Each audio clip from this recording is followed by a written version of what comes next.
राजस्थान से उठ रही एक आवाज अब सीधे बिहार में सत्ता की बुनियाद को हिला रही है। नाम है सचिन पायलट।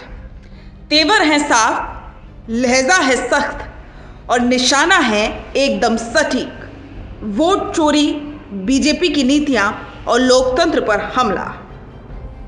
क्या अब कांग्रेस बदल रही है या पायलट खुद कांग्रेस को बदल रही हैं? वीडियो को अंत तक जरूर देखें क्योंकि आज बात होगी पायलट के सियासी प्लान की और ये भी जानेंगे कि क्या वो खुद बड़े रोल की तैयारी में है।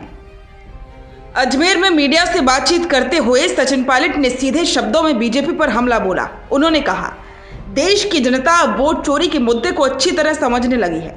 बिहार चुनाव इसका प्रमाण होगा। पायलट के मुताबिक बीजेपी सिर्फ दबाव और दमनकारी नीति का सहारा लेकर चुनाव जीतना चाहती है, लेकिन अब जनता जाग चुकी है। उनका आरोप है कि बिहार में लाखों लोगों के नाम वोटर लिस्ट से हटा दिए गए हैं, यानी कि चुनावी खेल पहले से ही सेट किया जा रहा है। पायलट ने भरोसा जताया कि इस बार चुनाव पारदर्शी होंगे और बिहार की जनता बदलाव लाएगी। उन्होंने कहा कि मुझे पूरा विश्वास है कि हम बिहार को एक बेहतर सरकार देने में कामयाब होंगे। अब ये बात सिर्फ बयान नहीं लगती, बल्कि कांग्रेस के अंदर एक नए आत्मविश्वास की झलक है, खास करके तब जब पायलट जैसे नेता आगे बढ़कर मोर्चा संभाल रहे हैं। और ध्यान दीजिए, सचिन पायलट सिर्फ बात नहीं कर रहे, वो विकल्प बनने की कोशिश में भी लगे हैं। राजस्थान की बीजेपी सरकार को घेरते हुए भी सचिन पायलट ने कहा, प्रदेश सरकार हर मोर्चे पर विफल रही है। आम इंसान तड़प रहा है, लेकिन सरकार को इससे कोई मतलब नहीं। उन्होंने एसएमएस अस्पताल में लगी आग और कफ सिरप से बच्चों की मौत को सरकारी लापरवाही का नतीजा बताया। हादसे की जांच के बाद जिम्मेदारी तय करनी होगी, ये बात सचिन पायलट ने कही। ये शब्द संकेत है कि पायलट अब सिर्फ विपक्ष की नहीं, प्रशासनिक जवाबदेही की भी राजनीति कर रही हैं। सर्किट हाउस में देर रात पहुंचे पायलट का गर्मजोशी से स्वागत हुआ, यानी कि जमीनी स्तर पर उनका ग्राफ अब भी मजबूत है।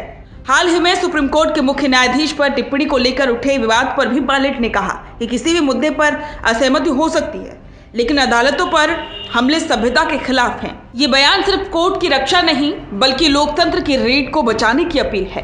पायलट के मुताबिक ऐसी घटनाएं भारत की संस्कृति, न्याय व्यवस्था और लोकतांत्रिक परंपराओं के खिलाफ हैं, यानी कि अब कांग्रेस के युवा नेता मूल्यों की राजनीति की ओर इशारा कर रहे हैं और यही बदलाव की असली शुरुआत है। रायबरेली हत्याकांड और दलित उत्पीड़न पर भी उन्होंने सीधा हमला बोला। रायबरेली में दलित युवक की हत्या पर सचिन पायलट का सोशल मीडिया पर पोस्ट आया था। ये घटना बेहद चिंताजनक है। दलितों और वंचित वर्गों पर बढ़ते अत्याचार सामाजिक न्याय को ठेस पहुंचा रहे हैं। उन्होंने कहा कि दोषियों पर कड़ी से कड़ी कार्रवाई होनी चाहिए। ये बयान सिर्फ एक संवेदना नहीं, बल्कि पायलट के सोशल जस्टिस के एजेंडे का हिस्सा लगता है। तो क्या ये मान लें कि सचिन पायलट अब कांग्रेस के बदलते चेहरे हैं? क्या राहुल गांधी की अगुवाई में पायलट जैसे नेता ही पार्टी की नई धार बनेंगे? वोट चोरी से लेकर न्यायपालिका तक, दलित उत्पीड़न से लेकर प्रशासनिक लापरवाही तक, हर मुद्दे पर उनका स्पष्ट, निर्भीक और सटीक स्टैंड ये संकेत देता है कि पायलट अब सिर्फ बोल नहीं रहे, दिशा तय कर रहे हैं। अगर आपको लगता है कि सचिन पायलट का ये तेवर आने वाले समय में कांग्रेस को नई राह दे सकता है, तो वीडियो को लाइक करें, अपने विचार कमेंट में जरूर बताएं और ऐसे ही राजनीतिक विश्लेषण के लिए चैनल को सब्सक्राइब करना ना भूलें। बिजनेस अच्छा हो सकता है, लेकिन अगर नाम नहीं दिखा तो पहचान कैसे बनेगी?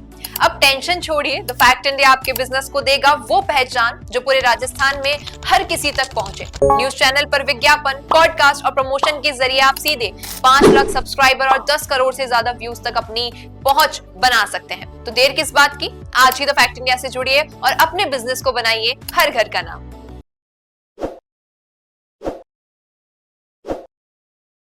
ताज़ा खबरों के लिए विजिट करें द फैक्ट इंडिया की वेबसाइट और डाउनलोड करें द फैक्ट इंडिया ऐप।